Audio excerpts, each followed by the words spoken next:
I think it's live. You got it? We're good? Yeah. Alright, sorry about that, you guys. We ain't got nobody yet. It hasn't even come up yet. It hasn't come up yet? No. 1, 2, 3. Alright, the camera's facing you. Never mind. No, it ain't. Alright, everybody. Tonight I'm going to do something special for somebody. Her name was Teresa Hagler. She passed away. She was a very dear friend. She supported Winter Maryland for Mackenzie. And she was one of my biggest supporters. She did a lot for me. She talked to me all the time. She sent me a message January the 10th about a lady to send my story to. And she made this thing right here for Mackenzie's garden. It has an angel in it and a candle in it and everything. And she made this for Mackenzie. So tonight I'm going to do a song for her while I let people get on there. And this is for Teresa.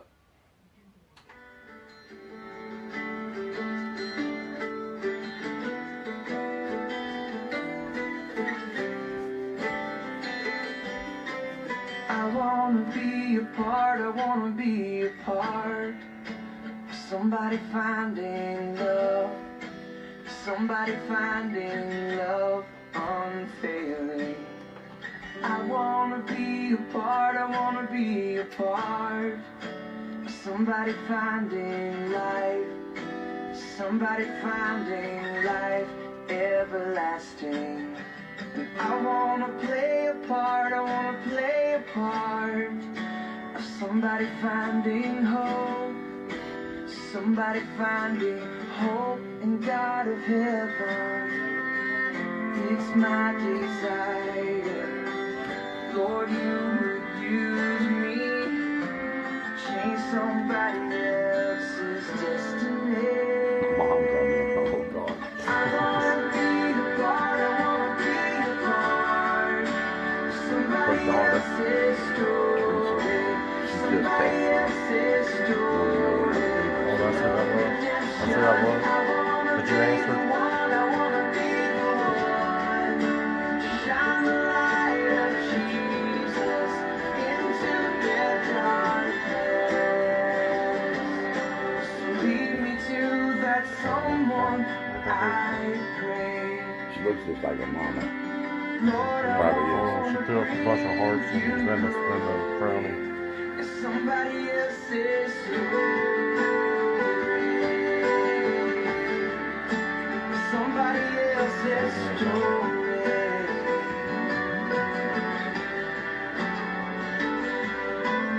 I wanna be a part, I wanna be a part. Somebody finding comfort, somebody finding comfort when they're hurting.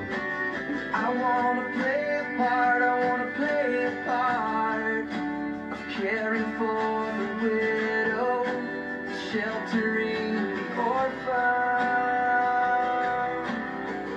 It's my desire, Lord, you will use me to change somebody else's destiny. I wanna be a part, I wanna be a part of somebody else's story.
part of somebody else's story.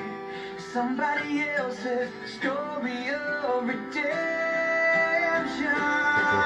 This hope in me was not meant to be contained inside.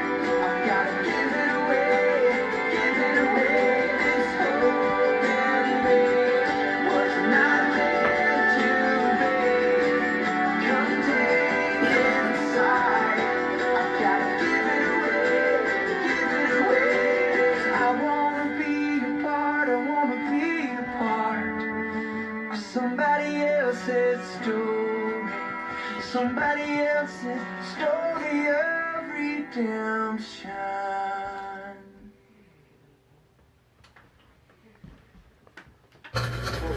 Oh, wrong switch. All right, that was for Teresa Lawwell Hagler. She was a dear friend of mine. She invited me out to her farm for Christmas. She has a little granddaughter, Jersey. Nicole is her daughter. That family really touched my heart. They did a lot for me. They supported Winter Memory Land. They also, like I said, she made this for Mackenzie's garden. She made a Christmas wreath that we're going to hang every year. A great family. Like I said, on January 10th, she sent me a message to a lady's name to send Mackenzie's story to. We were talking that night. She's a great person. Great person. I miss her dearly. Nicole, sorry for your loss, baby. I love you guys. She's with Mackenzie, so I know she's putting that pressure on me too with Mackenzie. So I just want to say I love you guys, and this was for her. So now I'm going to start with Mackenzie's. Seems like everybody saw that the sheriff wrote an article with the Record Herald. I called the Record Herald. Actually, Vernon, the sheriff, called the Record Herald. That's our newspaper people. Right before, I guess, Channel 4 News got there to do the interview with him over that petition. I called the Record Herald, and I asked him, why is the sheriff, can tell his side of the story and stuff, but then nobody comes and asks me about what his remarks were. And they were supposed to Monday meet with me. Ryan Carter sent me a message, didn't meet with me Monday. He canceled it, said he didn't feel good. He scheduled it for Tuesday morning. He called me Tuesday morning, canceled it, set it up for Wednesday. He said he was on his way Wednesday to the Record Herald. If I wanted to come in, when he got there, he called me. Well, today's Monday, no phone call. So I could care less about that dollar newspaper. Half the time, they don't even write the story the way it's supposed to be wrote. One of the things he wrote in here that I thought was pretty unique was he said that the mother escaped the house and so did another resident. That resident, I don't know why the Record Herald can't say it. They said it before. His name, Kenny Mossbarger, is the name of the guy that is so-called this resident that was living with Marianne that escaped. He's also a 12-year volunteer fireman. He also is her boyfriend, live-in, lover, whatever you want to call him. But they printed in the newspaper it was another resident that escaped with her. So just let everybody know. I'm like Donald Trump, man. I hate fake news, and that's what this is, fake news. So I'm going to start. I got somebody here that's going to read the article, and then I'll go into details with this article and everything of what Vernon had to say about my daughter. And there is a part in here that when we get to that part, it is very disrespect to Mackenzie.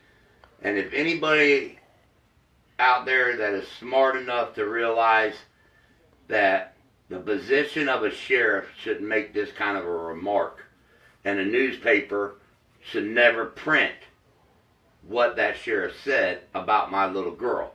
So I will get to that part. So I'm going to go ahead and let him read. And what I'm going to do is he's reading the article. I'm going to stop and fill in the blanks of Vernon's remark. But I do want to say one thing before he starts to read this, that I want to applaud you, Vernon. You did a damn good story there. You tried your best. And now I'm going to punch holes through all your statements here. And I've got, like I said, the evidence to prove everything. And that's what I'm going to do. So if you go ahead, Sean, and read it. And oh, one more thing before you start reading it. I want to let the Record Herald know I did not start this petition. And that's what I got blamed from the Record Herald, that I started a petition. No, I did not start the petition. I signed the petition. I back it 100%. And I ain't hiding nothing. Just like I said when I stood there in front of the 3 commissioners. I want Vernon Stanford either resigned or suspended until a thorough investigation is done on the sheriff, on botching, covering up every part that he did in this case with my daughter. That's what I asked for. That's what the petition was for. So they can sit there and blame me for it. Yes, I did sign it, but I did not start that petition. And let me tell you one thing. I hope when the night is over with, everybody goes to that page and they sign that petition that hasn't signed it yet. Because, like I said, it's well worth of what's going on. We need to make sure that changes happen. On top of that, we need to let these sheriffs know in the United States that we're done. They need to start taking cases serious. They need to start making sure they cover and turn every rock before they sit there and say something's ongoing when it's not ongoing. And I'm going to prove that it's not an ongoing investigation. Go ahead. All right, good. I've talked to Donald Branham. The prosecutor has talked to him. We've talked to him for the last 11 years to keep him informed, Stanford said. He literally had unfettered access to the investigators, to this office, and to me. I mean, I've taken calls from him every day for most of the last 11 years until recently. But he began posting confidential information. Hold. All right. Now, the sheriff just sat right there and said in that article that he took calls from me every day, and the prosecutor took calls from me every day. First of all, let me put it this way. That's a lie. I called, and I would call and leave messages with his sheriff people that work in the jail or wherever you leave your information. I've left messages.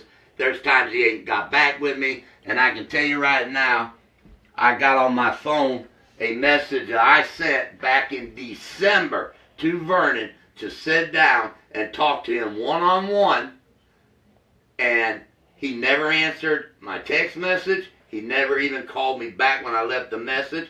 And I've also called the sheriff's office and I wanted the 911 tapes of the callers that made the 911 call. Haven't yet got an answer back if I'm allowed or not allowed to have those. I called the sheriff's office and asked them for the tapes. And I can tell you right now, I have called Ryan McFarland, and I can prove this with my phone records, that I have called Ryan McFarland and left dozens, or let me put it this way, like he says in the article, hundreds and hundreds and hundreds of phone calls, and they never returned my call. They're a liar. I can prove every bit of it with my phone record. And that's the thing. Vernon wants to get in here and he wants to say shit about me, and he wants to post stuff, and he don't realize every time he posts something, you better believe one thing, Vernon Stanford, I have the facts to back up every single thing you say. That's the whole reason he don't want to meet with me in the public eye, is because he don't want to answer the questions I have to ask him, because he don't have an answer for those. So by him getting out here, calling up the Record Herald and defending himself, and I'm going to tell you right now, I'll read what he said on Channel 4 News live. You know, that's something different, when he's on camera. So, and it's all right to do with the news, but he can't do a live feed with me, or even meet with me in the commissioner's meeting and explain what I have to say to him. because he don't have the answers. So, back to the phone calls. Here's the thing. Yeah, I'm a dad. Yeah, I'm a father. Yeah, I love my little girl. And I will call every day. I'll call everybody every single day. I don't really give a rat's ass. They don't pay my phone bill. I do. So I will call every day. But you know what I don't understand is he wants a bitch that I call every day to his office and his prosecutor and his department. But how many times did the mother call? Oh, that's right. Twice. 2 times in 12 years, she's called the sheriff's office to ask them how the case is going. 2 times. So, you want to bitch about something because I call every day? Yeah, I'm going to call every day. I'm going to be up your ass as much as I can. As far as I can get up it. But the mother makes 2 phone calls in 12 years and that ain't a concern to you? It is a concern to me. But that's another story, Vernon. Go ahead. Where was it? They had to do. Confidential information that he demanded we share with him. We shared some things and he promptly went out and started posting them on social media. It started to compromise the investigation, and this is an ongoing criminal investigation. Okay. We'll stop right there. All right. Alright, now you're saying I compromised the investigation, that they gave me confidential evidence that I went out and gave to the community. Another lie. Vernon, here's why it's a lie. You ain't giving me nothing on confidential. Let me tell you something. I've called the fire marshals. I call him, oh my God, I probably call him at least twice a week. BCI. And I've called these people, and you know what? Even demanding something, you know what they tell me? You ain't getting it, Donald. This is an investigation that the Fayette County is still calling ongoing, so we can't release nothing to you. Now, I'm demanding something, and you're telling me you gave me something. Well, if that's true, if you gave me confidential evidence, then how in the hell don't I know that you gave confidential evidence, true evidence, to the mother? Hell, she probably has the clothes. She probably has the sheets and the pillows. But that's another story. But I can prove she does. So, like I said, if you gave me confidential evidence, you just broke one of the biggest laws in the protocol. And I'm going to tell you another thing. You just opened the doors to the public of everything that has to do with Mackenzie. If you gave me confidential evidence on my daughter's murder, then you just opened the door for everybody and anybody to ask anything about that case. And you did that. If that's true, Vernon. So right there, you just violated a law by giving me that evidence that you didn't give me. But you said you did. So now my next question is, We'll give you the benefit of the doubt and say you did. Yeah. So the next thing we'll do is, let's go ahead and let's set up a meeting, Vernon. And I want you to tell me in front of everybody what evidence you gave me. Because if I recall, this is what happened if this is what he thinks he gave me evidence. He came to my house, not called, he showed up because of a post I made back a few years ago about my daughter's clothes where I wanted touch DNA done. And his exact words, and I would tell this man standing right in front of his face. He came, he went out, I went out my door, we stood in my driveway. He come up and he asked me, why are you asking for touch DNA? I said, because I want touch DNA done on my child's clothes.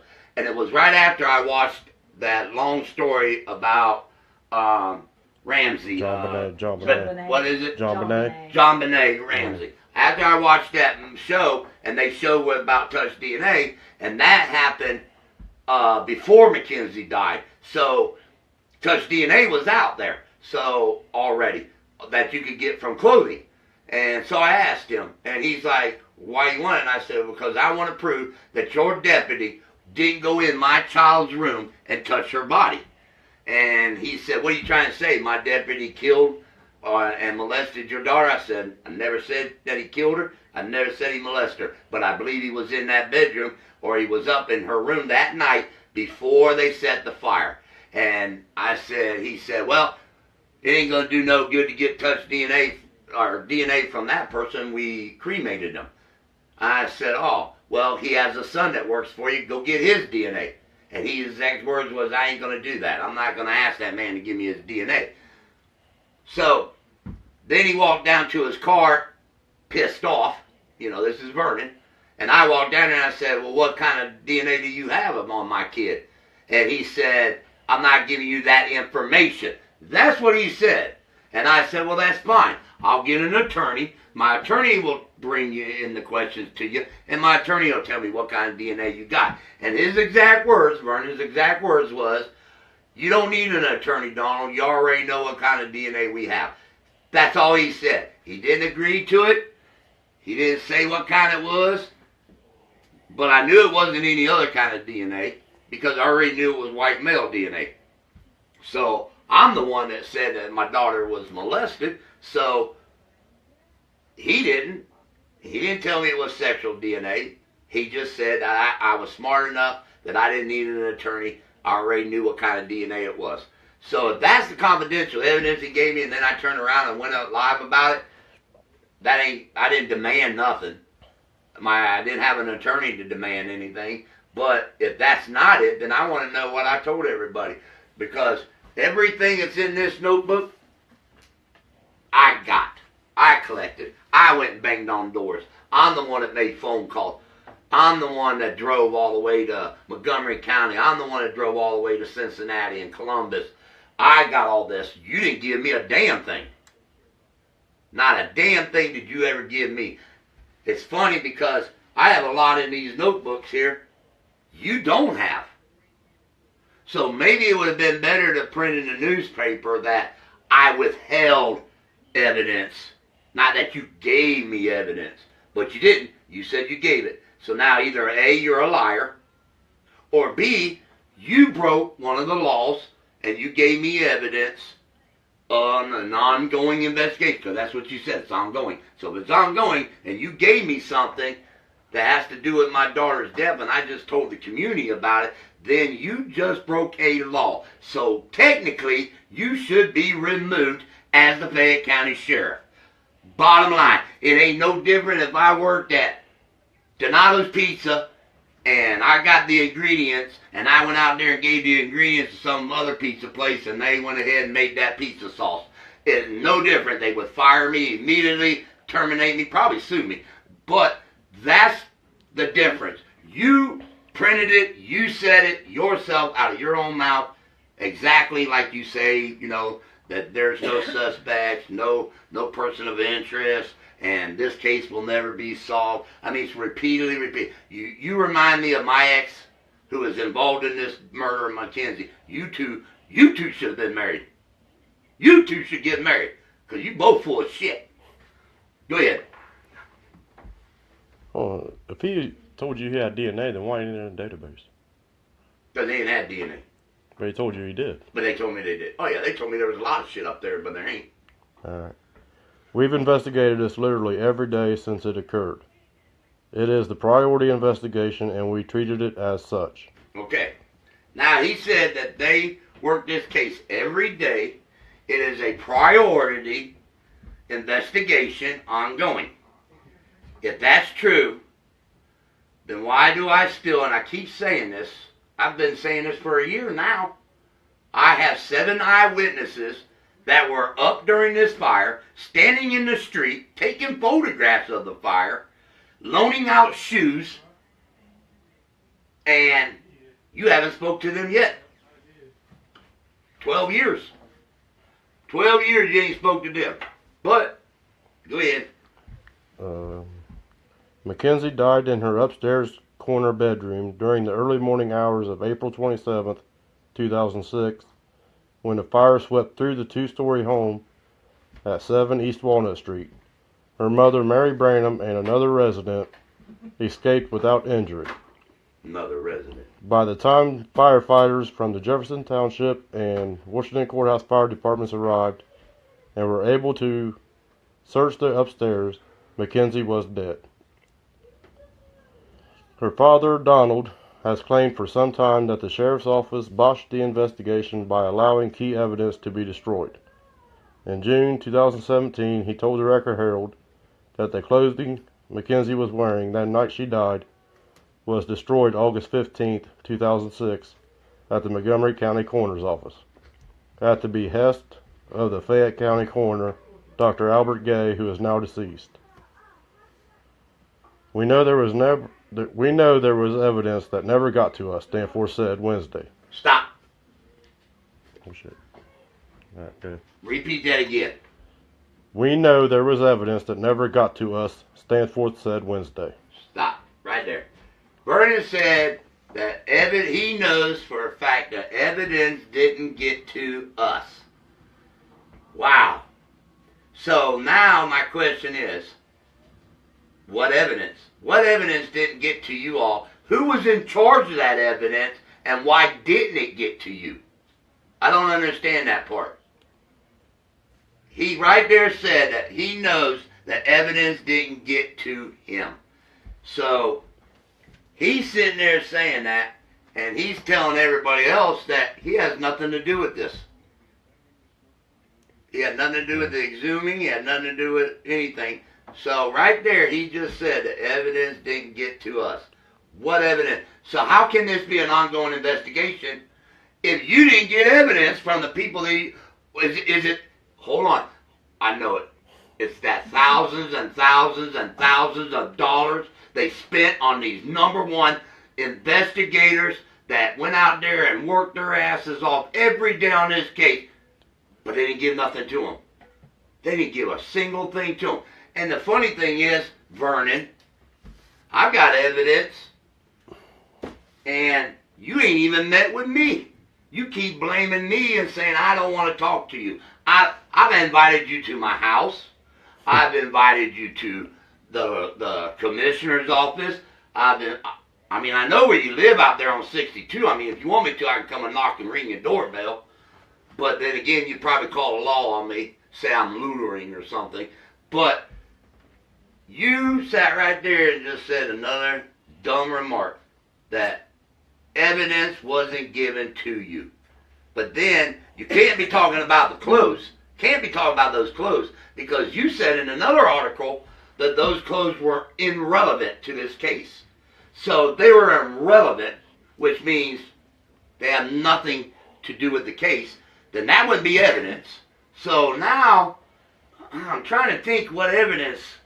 Oh, I know what evidence. How about that DNA that sat up there at the Montgomery County Coroner's Office for 6 friggin' years?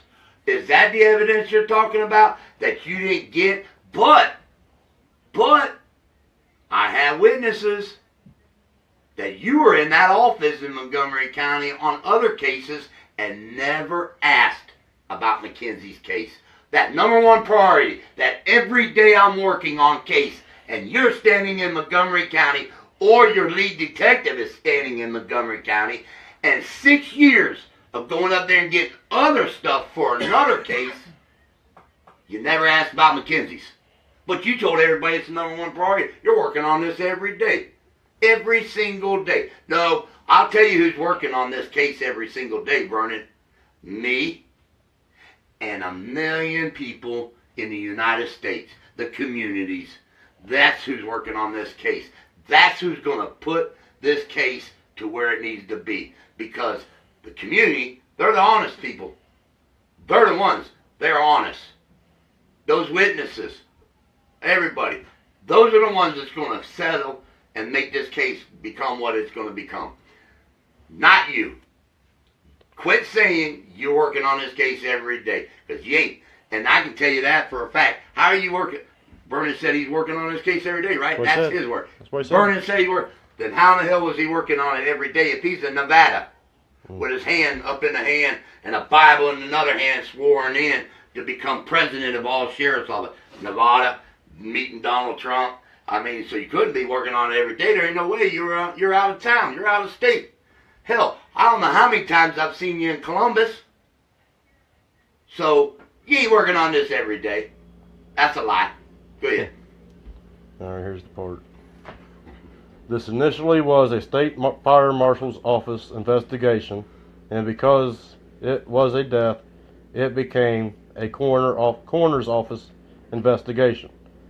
We sent the body to the coroner as we found the body without alteration. Fayette County Coroner Dr. Hold it. Stop. I'm sorry. Okay. Stop. Okay. I just caught something. He said they sent the body to the coroner As we found the body. As we found the body. Bingo, bingo, bingo. You ain't supposed to remove a body from the crime scene. And you said right there, you sent it to the coroner. You sent it to him. No, you sent it to Faith. You sent my baby, Mackenzie Taylor Branham. You sent her, that precious little girl, to the hospital. And the coroner went there. You sent it. You sent my little baby there. That's what you just said. You sent her to the coroner, the body. How do I know who touched her or didn't touch her? And checked her in as a patient. Don't Yeah. Yeah, and register as a patient. Yeah. So you sent that body. How do you know you didn't touch her? Now, number two, you said that you sent her just the way she was and the way she come out of that house. So that tells me you were there. You was at the crime scene. Detective Brown didn't get to that crime scene until 9 o'clock that morning. So that means you was in charge of that crime scene. You was in charge of that body. You was in charge of that bedroom. And you didn't do shit. And I proved that, Vernon. So go ahead. Coroner Albert Gay took charge of the body and had control until it was sent to the Montgomery County Coroner's Office. Alright, stop right there. Can everybody hear this? Can everybody hear Sean when he's talking? I think they can. Give me thumbs up, something. I want to make sure y'all can hear it. Because I want to make sure y'all hear Yeah, if not, what we'll he repeat just it. said. Can you hear it? Can you hear it? I'm not Oh, listening. can you hear it? Please let me know, Hold somebody. on. We're lagging. Hold on. What's lagging me? It's lagging like 3 Oh. minutes. Yeah, you're a couple Oh, my minutes. timer. Yeah. Yeah. So we're gonna wait and thumbs up. Thumbs up? Yeah. They can hear you. Alright, I want you to reread that again. Alright, I got it. Fayette County Coroner Albert Gay took charge of the body and had control until it was sent to the Montgomery County Coroner's Office. Now, everybody hear that? They put in that newspaper article. I'm gonna tell you right now, y'all just lit a match under my ass. I am so hot. I am so pissed. You don't even know what you just did. But I'm gonna show you what you did. You called my little angel, my little Mackenzie, my little baby girl, an it. That's what you said in that newspaper. You called her an it. You said we sent it to Montgomery County. Go ahead, because he calls my daughter it 3 times. A couple more times. We never had the clothing. It was never in our possession, and it was never offered to us as evidence. Now, I'm going to tell you right now. Anybody out there knows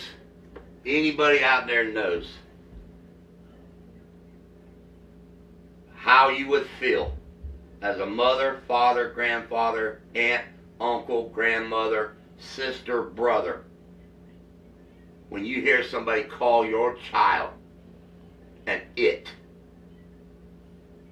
Could even said we sent Mackenzie's body to the morgue, or we sent her body to the morgue, The child's or the Anything child's but body that. to the morgue. Anything. They couldn't call her a anything child. but that. Couldn't call her Mackenzie. Couldn't call her,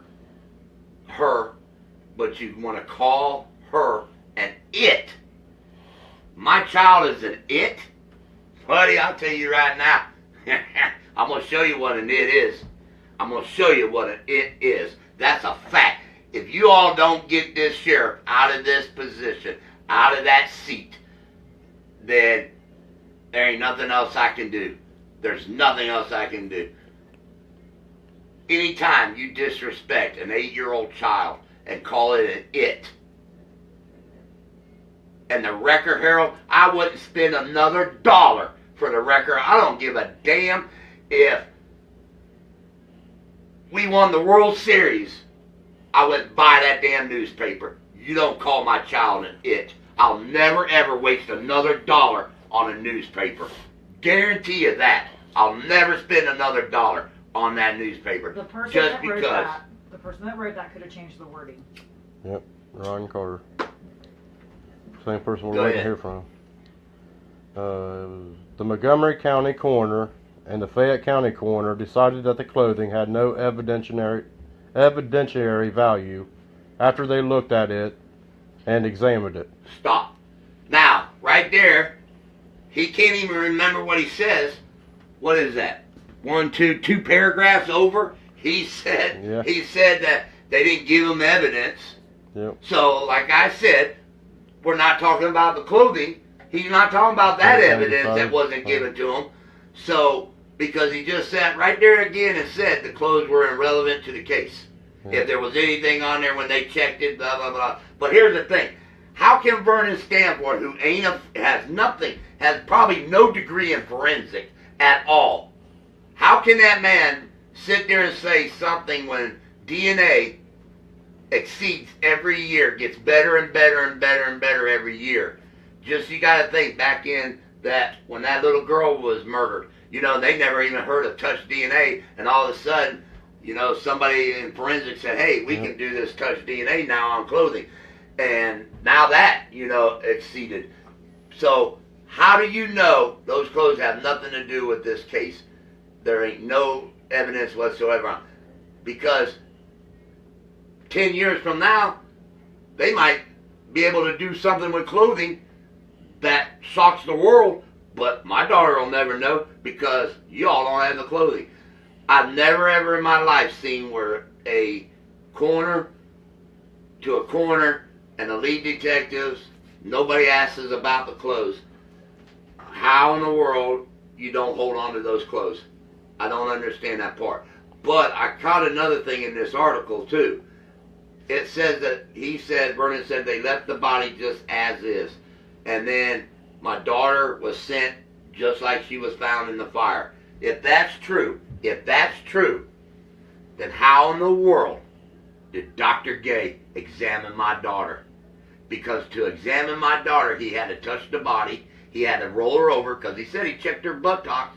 He had to remove the clothes. He had to put the clothes back on her and then send her to Montgomery County. Don't ever, ever, ever sit here, Vernon Stanford, in this county and sit there and say that nothing went wrong with this whole entire case. You're a liar. Because I can tell you one thing that was wrong, and I've never seen it anywhere in my entire life, and I've read every kind of story there is out there. I've never seen where they send a child to a coroner's office to have an autopsy done, and within 2 hours they send the body back, and then within 3 hours they send the body back again. And the whole time she stays in her clothes that she had on when they found her. So I've never seen that. I mean, please, if somebody out there has ever seen where somebody sent your loved one's body to a coroner for not, and if you look in the coroner's report, he said, I sent Mackenzie for an autopsy. So when she was sent for that first autopsy, and supposedly paperwork should have went with them, then why did they send her back? And then turn around and send her back? And then do the autopsy? Right there, Vernon. I don't care, man. You can sit here and tell a million stories of that newspaper. You dropped the ball. And we're going to get to that part too. Go ahead. Wait a minute. Oh, yeah. Somebody made a very good point. Mm-hmm. They said they didn't because they would have had to have cut her clothes off of her. Right. And that's why I know. They didn't cut her clothes. He says right here they examined the clothes. But they couldn't examine the clothes. Right. And we'll never know if the clothes were cut off properly or not, or if they were just pulled off of her. We don't know. But for Dr. Gate to examine her at the hospital, he'd have had to cut the clothes off of her to examine her. We know that's not true because you have pictures. That's right. From Montgomery County. From Montgomery County with the clothes on her where they're not cut yet. Yep. So how did he examine that body at the Fayette County Hospital and then make his call and then automatically send her for an autopsy because he wanted to make sure it wasn't an accidental, which that word shouldn't have never even came into play yet. Yep. Automatically, all fires with a fatality are ruled arson and homicide, then proven accident. Not accident and then proven homicide. Because when you do that, this kind of mistakes are happening. Yep. This is what happens when you don't do your job,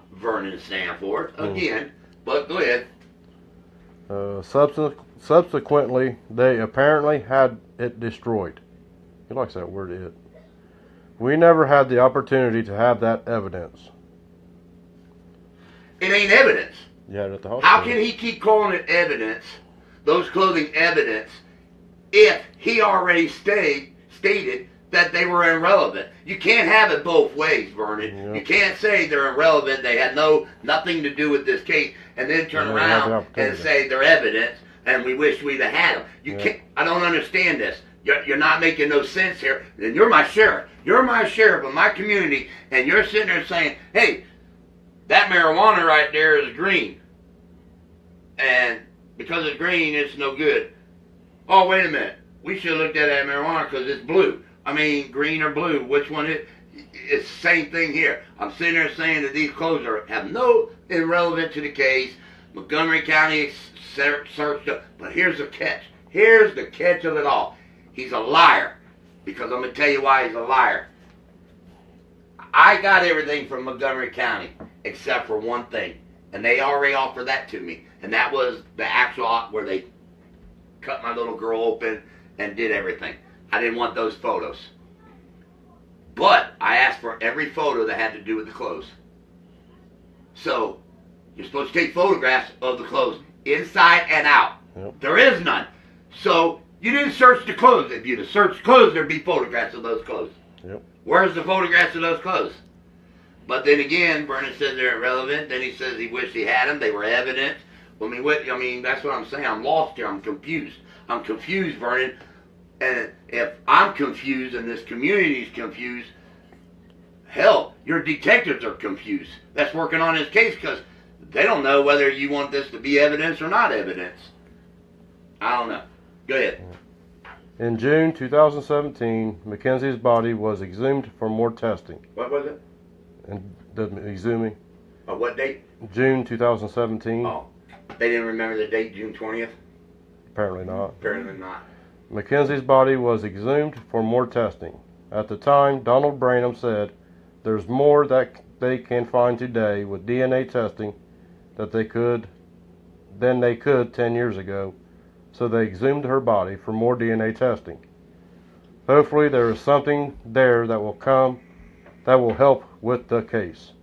Now, he said what? He said, Vernon said what? Hopefully there is something that will help with the case. He said, hopefully there's something there out of that exhuming. Now, does everybody remember the conversation with my wife where he says, I don't believe there's anything there. If there was, BCI would have contacted us and said there was something there. So why, and that was almost a month ago? Almost, yeah. When we had that conversation, and this paper was just last week, and now he's saying, hopefully there's something there. What's wrong, Vernon? It was your voice on that phone. I played it. And you said there was nothing there, and you told Channel 6 News that it was inconclusive, and the test results were back. Now you're saying that hopefully there's something there. Come on, man. Here we go again. Why does he have to wait for BCI to contact him? Why can't he contact BCI and say, hey, we were wondering, Yeah. did you find anything? Well, it's the same way. I mean, he thought he could wait 6 years. Because he's working on it every day. Right, he's working on it every day, but he's got 6 years to ask for the the results for the exhuming. Because, I mean, hell, he waited 6 years before he asked Montgomery County where... And here's the thing. He says right there, I had nothing to do with this exhuming. Yeah, we haven't got that far. Oh, it's in there. Yeah, we haven't got that far yet. Well, we'll get to that part. Yeah, we'll get there. But now he's talking right here. He said, hopefully there's something with the exhuming. He told my wife there was nothing. He told Channel 6 News that it was inconclusive. But he's getting ready to tell another one because he didn't have nothing to do with this exhuming. But my wife has him on film at the exhuming. He's at the fire station where they took my child's body and put it in a fire station instead of taking her to an actual morgue and doing the exhuming results. So, and he was there. Plus the sheriff has to order an exhuming. And so that tells me, because see, I was told by the prosecutor and the commissioners that they were waiting on the sheriff's office to okay it and have everybody there and everybody, the cameras there, and to make the calls. And if you remember, back in one of my articles, he's the one that called the diggers, called the Volt people, that was Fayette County Sheriff's Office. He has to order an So, oh my God, to me it tells me he was in charge of the exhuming, but go ahead, because he said he wasn't. He had nothing to do with it. I don't know. I don't see it in here. I don't know when he said that. Oh, go ahead. It might have been in the front page. Stanforth confirmed that more testing was done on the body after the body was exhumed and that the results are part of the ongoing investigation. There it is. He also denied He also defended the investigation as a thorough one. Really? There again, he's saying there's Thorough. results. Results are part of the ongoing investigation. Mm-hmm. We've interviewed dozens of people. He said, when Phil Brown was the investigator before he died, he interviewed many people. Very few of these people, if any, have had enough information that would have us focus on a suspect or suspects. Stop right there. You're right, Vernon. You're right. Dozens and dozens of people been interviewed, and nobody gave you any lead to a person of interest or a suspect. But you forgot one thing. Out of those hundreds of people you interviewed, you forgot the 7. The 7 that were actually awake, actually standing there, gave the mom shoes. Wait a minute. Oh my God. The mom said on tape, remember? I mean, does everybody remember? The mom said she made a phone call and called his parents there. They gave her a coat, gave him a pair of pants, because he was in his boxer shorts, and they ain't even been interviewed. Nope. Huh. So they ain't been interviewed. The 7 people ain't been interviewed. The person that took the picture of the house while it was on fire ain't been interviewed. Oh, wow. I forgot. The brother. I mean, hell, he admitted being there. He admitted being there. And he wasn't interviewed because going to somebody's house and sitting down at the dinner table without a pencil or a piece of paper and talking to somebody is not an interview. If it was, hell, we'd have a lot of criminals out on the street because they wouldn't arrest nobody if that's how you do an interview. And oh, wait a minute. I forgot. There's 2 more, 3 more, 4 more. Oh, there's 4. 4 more boys on that side of the family. They ain't been interviewed. Oh, one's in Kentucky. Failed the lie test twice. Never been interviewed. Never been interviewed. Asked to go take a lie detector test, but has never been interviewed. How? And we spent all that thousands and thousands of dollars on those top investigators, man, that came in here and... But who did he make sure he interviewed? Man, I mean, wow. I'm puzzled on this one. Go ahead. All right. Go ahead. Figure this out here in a second, maybe. Yeah. Many of them just told us about rumors they had heard and embellished it as their own knowledge. We have interviewed so many people here. We've gone to Florida to talk to those who were alleged to have some knowledge. Stop right there. Nothing came of it. Stop right there. Oops. They went to Florida. Now, I know what Vernon did. If he went to Florida, he probably went to Walt Disney World with the mom. Because that's what she was doing. So they probably went to Walt Disney World and they probably discussed Mackenzie's case. Because the only one that lives in Florida is Mary Ann's sister. And Mary Ann's sister, she got a phone call that night before I did to tell her that her sister's house is on fire and Mackenzie's in there. And I don't know what somebody could do in Florida. I mean, it's at least a 4-hour trip on a plane to fly here. So, but that's who they interviewed, a sister in Florida. Yeah, her name was Amber West. Yeah, they went down there and interviewed her. Really? That to me was a vacation. Yep. Like I said, Mary Ann takes him. Why not the sheriff's office? Hell, he's been to Florida, Nevada. I mean... He interviewed somebody who wasn't even... Yeah, wasn't even here. He interviewed somebody wasn't even here. Wow. Wasted. There's our tax money, people. There's our tax dollars right there. Paid for a vacation. So, go ahead. We've interviewed so many. Okay, Stanforth went on to say, every coroner we've had has been briefed and has looked at this case. We've had 3 coroners, 2 local prosecutors, and a special prosecutor. Now, stop right there. Look at it from the Attorney General's office. Stop right there. All right. 3 coroners. Let's see, Dr. Gay, Ken Harsberger, and Mesker. Okay, so now we're gonna see this one now. Okay, Ken Harsberger, Montgomery County coroner, did the autopsy, did the exhuming. But one thing about that man, he admitted that they made errors. Admitted it. Now, Dr. Gay, he had that coroner. He's dead, so I don't know what he gave because, hell, he didn't even turn in the coroner's report. He didn't even turn in the coroner's report. He didn't examine my daughter's body at the morgue or at the hospital. He didn't go to the crime scene. He didn't collect no evidence. He didn't make a grid. He didn't. So, okay, so there's that coroner. And then we got Dr. Mesker. Dr. Mesker comes into this. Now, I've talked to Dr. Mesker. I have.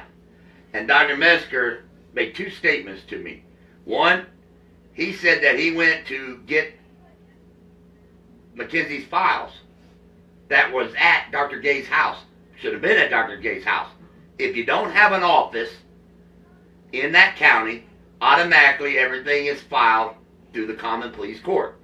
So when I went to the common pleas court, they had 2 pieces of paper in Mackenzie's file. 2 pieces of paper. I have both of those. One was where Dr. Gay made a mistake and spelled Mackenzie's name wrong, so he had to rewrite it.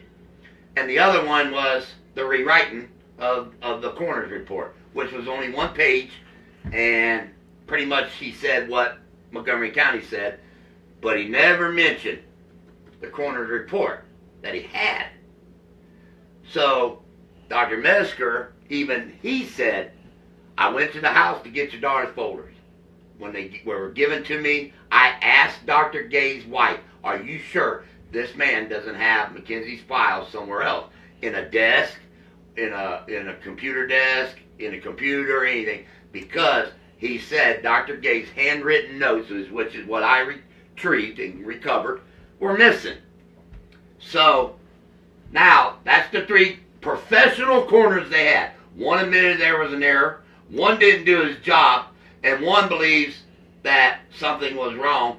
And he even made a statement to me in the Fayette County Hospital, Dr. Mesker, the coroner, that when he read some stuff in the notes and stuff, he believed my daughter was alive. Yep. When she arrived to the hospital. And that's why she was checked in as a patient. So now, there's your 3 professional coroners. One saying that she was alive, one saying that she was dead, and one saying that they made errors, and one that didn't do their job. So, yeah, you really, that's 3 professional coroners. Go ahead. We've had prosecutors from the Crimes Against Children unit look at it. It's been presented to BCI on 2 occasions. Stop right there. They say that it's been given to BCI on 2 occasions. They only gave it to BCI 1 time. And then they didn't give it to BCI. Vernon's a liar there too, because BCI already talked to me and their exact words was, we don't have the manpower to take your daughter's case. What we're going to do is have everybody send their notes in, all these professionals send their notes in, and then we're going to see what wasn't done, what would have been done, and what should have been done, and why it wasn't done right. That's what they're doing, which is called an analysis. And they're going to see what these thousands and thousands of dollars we spent on these professionals to do, and see what they can come out with. So, no, it only been sent to BCI once, technically, and then go on because, well, I read it. Let me also explain it. In here in the article, he says that they didn't find nothing, that it was the same as that 2 years ago. Let me tell you something. That's a lie. because exactly what's supposed to have been done when Eva Hall and Cornelius took the case and BCI came there, because I was invited there. I sat in the annex building. I met both detectives while the BCI units were there collecting everything in the sheriff's office on Mackenzie. And I even remember hearing a voice way down the hallway. And it was one of those voices you just know as soon as they speak, you know who it is, like me. You know, when I speak, everybody knows it's Donald. And I heard this voice way down the hallway saying, "Why is Donald Branham here?" And guess who that was? Guess who that was? I'll give $100. That was Vernon Stanford. Want to know why I was there? Eva Hall said, I invited him here. So that's when they came and got everything. Now, they took all this stuff, everything from the evidence room, everything, and went back to BCI with it. But that couldn't be, because they lost the ladder. And these professionals that they paid top dollar didn't even ask about the ladder, didn't ask about the clothes. And he says they had it for 2 years and couldn't come up with nothing. Of course they can't come up with nothing. There ain't nothing there. Yeah. If you ain't got nothing there, and he just said, a lot of evidence wasn't given to me. So, of course, how can any investigator come into this case and work my daughter's case if you ain't got evidence? That's what you said, Vernon. I ain't got evidence. Pam, hey, no, I don't know what. We'll figure this out one day. So, that's what he said. Then he talks about this other detective that he brought in for a year. Let me tell you what that detective did. That detective invited me over to the sheriff's building, and ain't it funny, every time a new detective comes in, I get called, and I go and I meet them, and I sit down, and they answer me questions, and they will ask me everything about Mackenzie and this, but none of them ever called Marianne in. Never ever called the mom in. Never. She's never met any of these people. None. Zero. Never met him. Eva Hall, I think, was the only one. And then I remember Eva Hall remarked to me after that interview, but I'll keep that secret. I don't want to leak out my evidence to Vernon. So here we go. You know, this guy comes in. First of all, he's related to the fire chief that worked in the fire. He was also a deputy of the sheriff's office. So they bring his dad in, and he brings me into the annex building. He sits down with me. I'm sorry, not the annex building. He brought me into Vernon's office, and I sat in Vernon's office with him, and I'm looking over here, and he has a bunch of yearbooks. And we go through the yearbooks, and he's asking me about boys, only boys. If any of these boys ever spent the night with my daughter, ever, you know, she had a boyfriend, girlfriend, little crush, anything like that. Now, my daughter was only in Jeffersonville 3 months. 3 months, that's all, before she was murdered. In 3 months. Now, the whole time she went to courthouse schools, my daughter didn't have a boyfriend. But in Jeffersonville, she was only there 3 months. And they're going through all these boys, flipping through these pages, you know, looking for these boys. And that's what they did. They went and got DNA from these kids. But I don't understand why they would spend money to get DNA on these kids when they didn't have nothing. They didn't have DNA in a database. They're full of shit.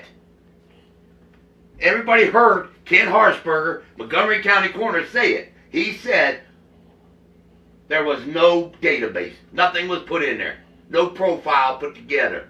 All they knew was it was a white male, and there was a very small amount of it, and now there's nothing. So this thousands of dollars that Vernon spent on this investigator to come in, he took about 12 DNAs from boys, and there was nothing to even match it with. I mean, there was nothing there to and that was the end of it. Out down the road he went, made all that money, and went down the road and didn't even have an answer to anything. Then you got Eva Hall and Cornelius BCI come down here. They had it for 2 years, and then they left. And even Eva Hall herself, the detective in BCI, even said, "Oh my gosh, that's a waste of money and time searching these little boys." She even said it was a waste of time That was out of her own mouth. Own mouth. It was a waste of time. So Vernon wasted all that money for that investigator.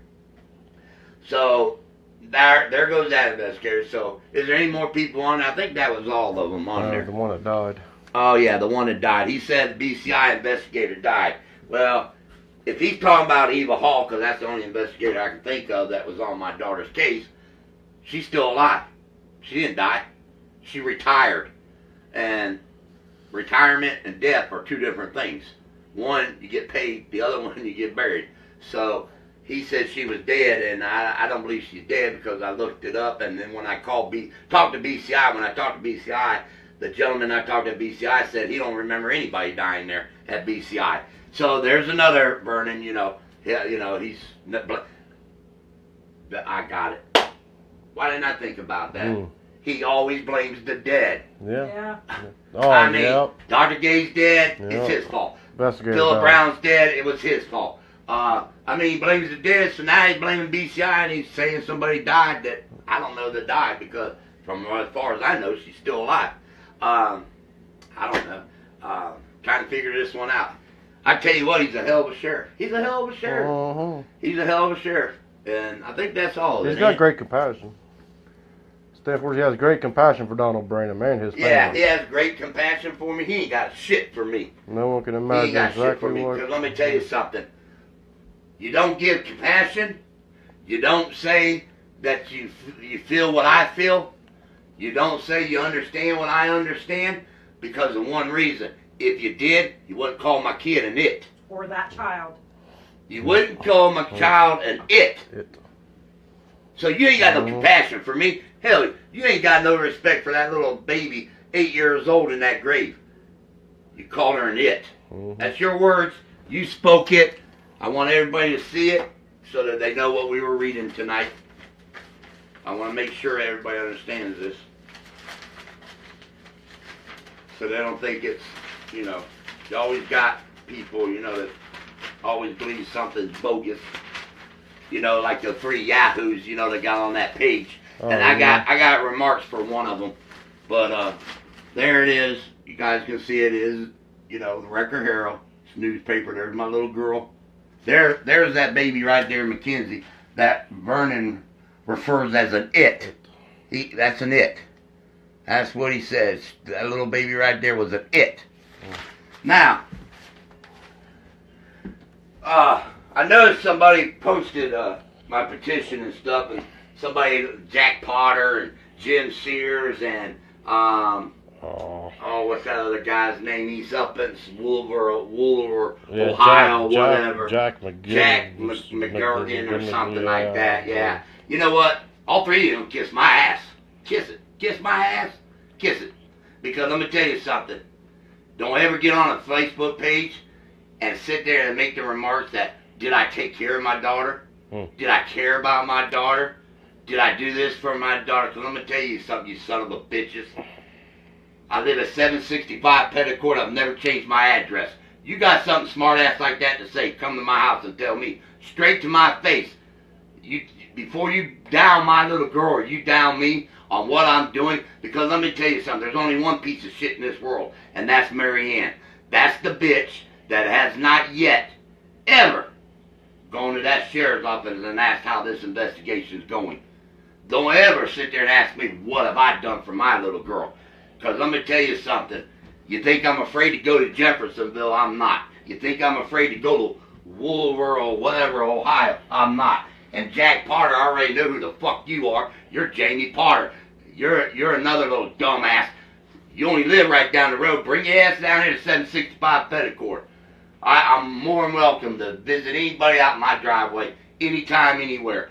You know what? Before you down my child, like I said, meet me personally. Meet me personally. It's easy. You know what kills me is people, they get these fake, like Donald Trump says, fake news. Get these fake ass people that want to print up their fake ass names on Facebook so they can get on there and make a remark about me or my daughter. You know what that tells me? I smell one thing and one thing only. Coward. That's what I smell. Coward. You know that thing you smell? That's a coward. You can't face me. Because one thing I ain't never done, I ain't never lied to this community. I've always showed everything I've ever showed. I've shared everything about my daughter's story with this community. Because like I said, it didn't only affect me, it affected everybody in this community. When that little girl died that night, that horrible murder, when she died, it affected everybody. Every classmate, every teacher, every community person, everybody lived on that street that knew my little girl. So before you go bashing me or bashing my daughter, come to my house. Come to my house and tell me straight to my face what you think about me or my little girl. Because Jim Sears, you're a sheriff deputy, and you're out here running your damn mouth. I already told you once. One time I told you. Keep my daughter out of your mouth. You told me you would, and you didn't. You put your 2 cents back in there again. Now you got problems because you got me to deal with. That's a fact.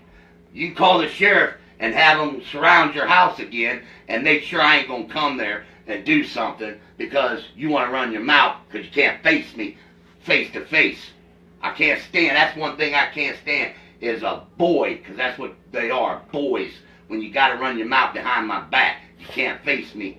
You're a boy. You ain't never going to be a man, ever. So, Vernon, and you know what, Jim Sears, you can protect this sheriff's office all you want. You can sit there and say Vernon Shamford did his job. Come to me and prove to me that that sheriff did his job. I want one deputy. Matter of fact, I'm going to say it. I want one deputy from that works for that sheriff's office, Fayette County Sheriff's Office. You come to my house or you meet me anywhere and you prove to me he did his job. Prove to me he did his job. Because I proved over and over and over he ain't done nothing but tell lies. That's what he did. And let me ask you another question.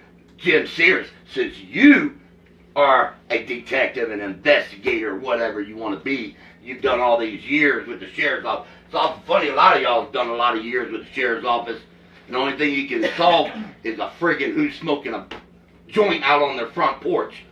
And let me ask you a question here, Jim Sears, since you're so good. We already know the clothes that are missing.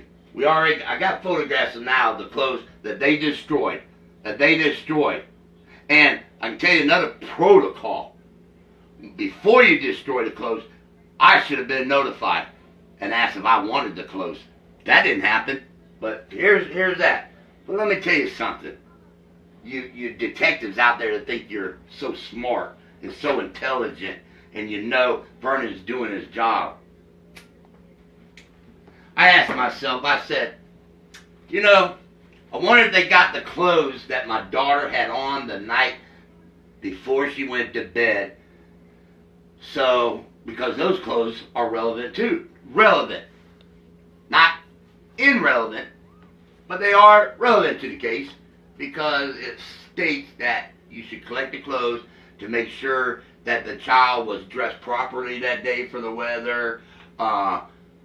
There was no DNA on those clothes by whoever took them off and left my daughter dressed like this. So I kept thinking, man, I wish I knew what my daughter wore that day because, you know, when you're working an investigation and every day, like I do, the father of Mackenzie, I think and I look at things and I read things. And I read some things I read 5 or 6 times. I just don't glance through it. I read it word for word. And I thought, man, if I only knew what my daughter wore, so that way I could have that evidence to see if they collected that evidence. You know, I mean, they should have got it. I mean, they should have took a photograph of where her pants were, where her shirt was it laying on the floor, was it laying on the dresser, or was it even missing out of the bedroom? And I thought, man, you know, they ought to know, you know, if they're doing this investigation, they ought to know what she had on that night when she went to, before she went to bed. And I thought about it, and you know what? You know, there's always a reason God does everything he does. There's a reason God does what he does. And here's what my daughter was wearing that day. Right there. This whole time. Because this picture was taken the same day at school when my daughter was murdered that night. There's the clothes right there. Black pants, green shirt, And you know, I sat here and I thought, you know what? I'm going to look at this photograph. Because in this picture, here, my daughter's wearing a white tank top. Okay? She's got a white tank top on. But she don't have that white tank top on in that picture. So somebody put that tank top on her, or she put it on, and that's what she got in bed in. Because there ain't no tank top, and you can tell if there was a tank top because of how her green school shirt is cut.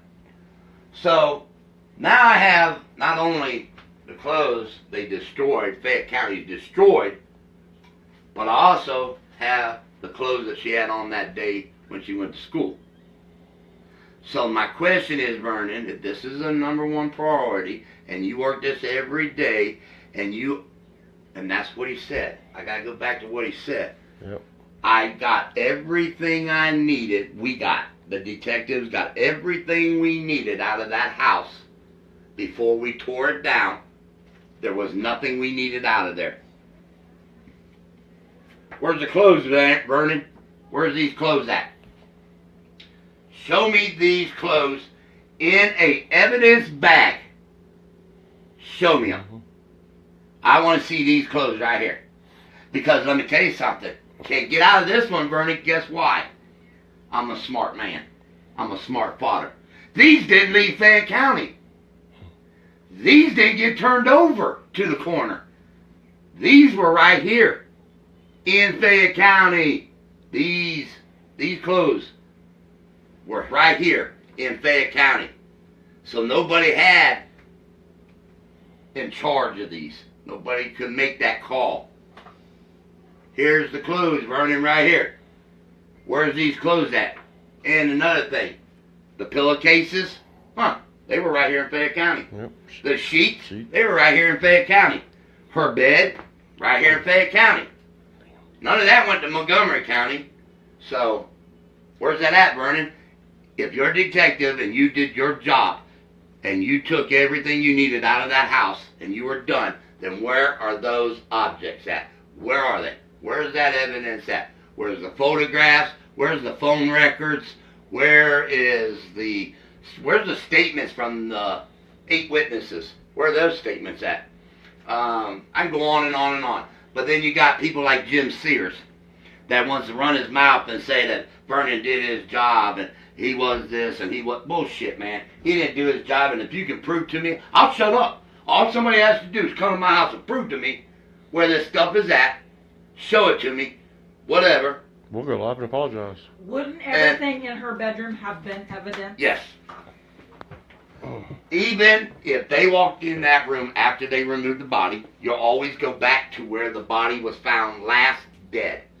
So when they went back to that bed, but you gotta remember, they didn't go. He was old and fragile. That was a lie. Yeah. Coroner wasn't old and fragile. He was 44 years old. He wasn't old and fragile. The lead detective, he wasn't old.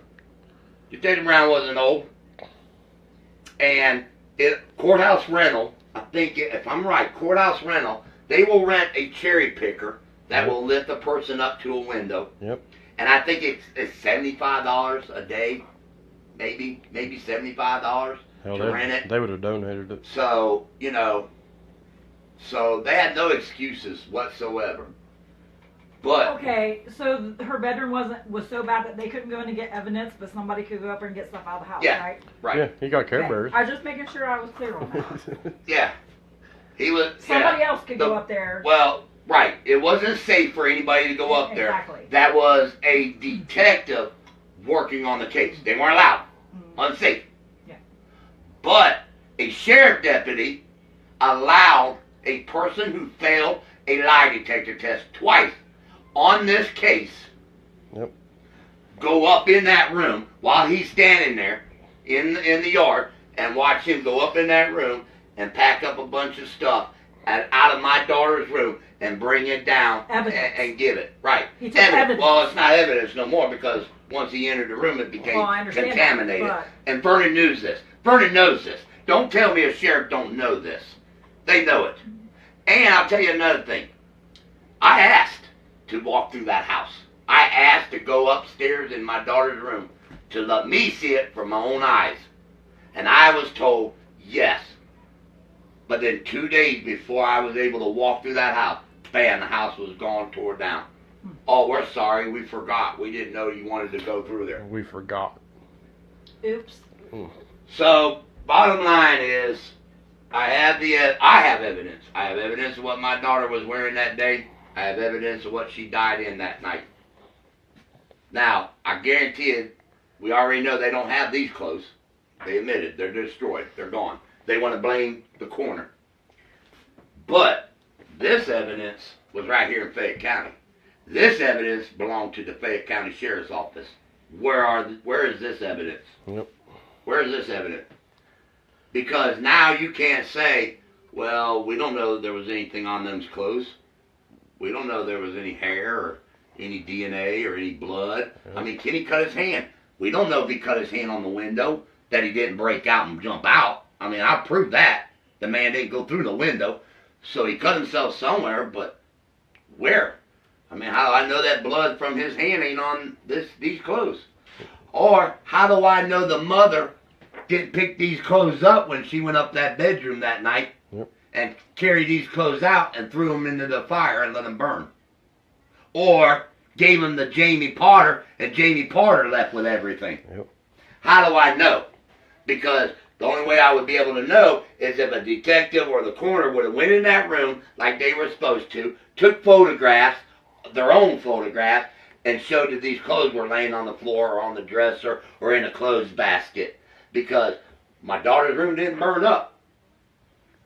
Somebody else who ordered it to be destroyed. Who ordered it? The house tore down.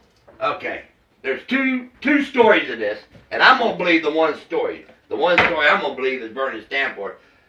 They gave the house back to the homeowner. The homeowner had it took down. But the homeowner didn't have no money to do anything with the house. So he buried it on his property that they own. And honestly, I kind of got a hunch that house is actually buried where the house is. And like I said, I'm only giving them a couple more months. When it gets warm enough, the ground softens up, I'm going to go digging. I'm taking a shovel, I'm going to rent a backhoe, and I'm digging on this man's property. You can arrest me, you can do whatever you want to do. I don't really give a rat's ass. I will dig up, and I will find my daughter's pillows, sheets, bed, mattresses. I will find it. Might find Some clothes. these clothes. That's probably where they're at. So like I said, tonight thing was about, like I said, Vernon. Like I said, he went into the Record Herald, he gave his story, told what he wanted, people to believe. And I just pretty much, like I said, punched holes all through his story. Just like with my daughter. I've told the prosecutor this once before. What I have in that notebook, I guarantee I can walk into a courtroom and I can put Marianne and Kenny and Jamie and William Potter away for the murder of my daughter. I guarantee I could convince 12 people on a jury that they did it. And I can tell you the reason why. The reason why Vernon Stanford doesn't want this solved. See, that's the part. Why would the sheriff, because people say that all the time, why would the sheriff cover something up? I mean, he knows his job's on the line. Why would he do it? Let me tell you something. His wife made a statement and lied right off the get-go. She ain't no different than Kenny Mossbarger when he lied right off the bat about the ladder. So Joy Stanford did the same thing. Lied about what she believed, and it was lies. And because I'm still looking for my son, my fourth son, out there. She said I had 3 boys and a girl with Marianne, and I'm trying to find my other boy. If anybody has seen him, let me know. It's not hard. I mean, you can tell me. Trust me, you can tell when my kids are my kids. But Joy says I got another boy out there somewhere, and I'm trying to find him. It's another one of those mysterious pieces to the puzzle. But like I said, Vernon Stanford ain't covering the death of my daughter He's covering and protecting somebody that was there that night, that is close to him and close to the Kenny Mossbarger. That's what he's covering up. And he knows to arrest Marianne and them and charge them with this murder, they're going to sing on that person that was there that night. That mysterious shadow that was there that night. And only Vernon knows who that mysterious shadow was that was there the night of that fire. That's who he's covering up. That's why Marianne can't tell on Kenny. That's why Kenny can't tell on Marianne. Kenny knows that Marianne and her brothers are involved in killing my daughter. Marianne knows that whoever was there that night was related to Kenny, and she knows that part. And those two are going to keep that secret till the day they die. And Vernon is going to do everything he can to make sure they can't be charged and that doesn't come out. I'm telling you guys, I can't, you know, I'm pretty much, like I said, when I say something, I prove it. And I have everything to back it up. And I'm saying that that's exactly why my daughter's case is unsolved. It ain't that they're working on this every day. That's a friggin' lie. You even had Ryan McFarland, their leading detective, even made a statement. And I have it on tape. I can play it. And his exact words was, I think I might have already played it. He said, I don't even know Detective Brown told Dr. Gay to have the clothes destroyed. So right there, I mean, it tells you there was no paperwork. Chain of custody never happened in my daughter's case. Never happened. When you look at all the things, okay, here's my question, Vernon Stanford. Here's a good question of Vernon Stanford. Okay? Let me, right here. Okay. I'm going to show this to everybody. This is the evidence sheet right here of what was destroyed. Evidence sheet, Montgomery County, Mackenzie Branham. There's all, you know, her evidence. Description of evidence. Okay? Clothing. See notes. All held. They held them. Then they destroyed them. And he's saying that Dr. Gay ordered these clothes to be destroyed. Then please show me Dr. Gay's signature on here. Please, somebody show me it. Because all I see is Montgomery County Coroner's Office, Montgomery County Coroner's Office, Montgomery County Coroner's Office, Montgomery County Orders. Where's the other agency at? Where's that other agency at? Where is Dr. Gay's signature on that? Where is he, or where is it say Fayette County Coroner's Office? Where is it? Show me a signature on that paper that they ordered that. And look here. Ain't it funny? Look over here. Here's where one sealed envelope containing oral, rectal, vagina swabs. That was the DNA morgue. Yes, yes. Sealed. Marked. Yes, yes. Here's their signatures. Here's Miami Valley Clinic that did it. They did it at 906. What's that say? I ain't got my eyeballs on. March 9th, 06. May 9th, 06 at 1:10. Okay? But look right here. Received from, received by, date received, agency, time received. Not a signature. Not one Fayette County signature on that piece of paper. Not one. Not one Fayette County Sheriff's Office or Fayette County Coroner signature anywhere on this paperwork. But everybody else signed it, date stamped it. I mean, they got everything on here. Here's all these. Look here. Now, here's a prime example. When Montgomery County returned my daughter's body, right? Look right here. See that funeral home called? Look, they signed it. The funeral home signed it. They signed the paper saying they received the body, brought it back. They signed it. Here's another. Look at it. Look at the signatures. See that right there? Funeral home right there, picked up. Look, signature, date, everything. White female, 8 years old. Signatures, but not one coroner signature from Fayette County. Not one leading detective from Fayette County signature on any of this paperwork. But the funeral home signed it. They signed it saying they received the body. They signed it saying they brought the body back. But Vernon said Dr. Gay ordered the clothes to be destroyed, but there ain't one signature on a piece of paper by Dr. Gay. Now he's dead. We can't ask him, did you order this or not? Come on. But here, I thought, you know what? Vernon's all right. He's all right. We'll give him the benefit of the doubt. I thought, you know what? I'm going to be a nice guy. I'm going to give it. I'm going to give it to him. You know what? I'm going to give it to him. Dr. Gay ordered the clothes to be destroyed. Great. Still a Fayette County mistake. Still a Fayette County fuck up. But I'm going to give it to him. But he better remember one thing. Those clothes still sat there for 3 months. So what was his lead detective doing in that 3 months? Because that lead detective wasn't interviewing fucking witnesses.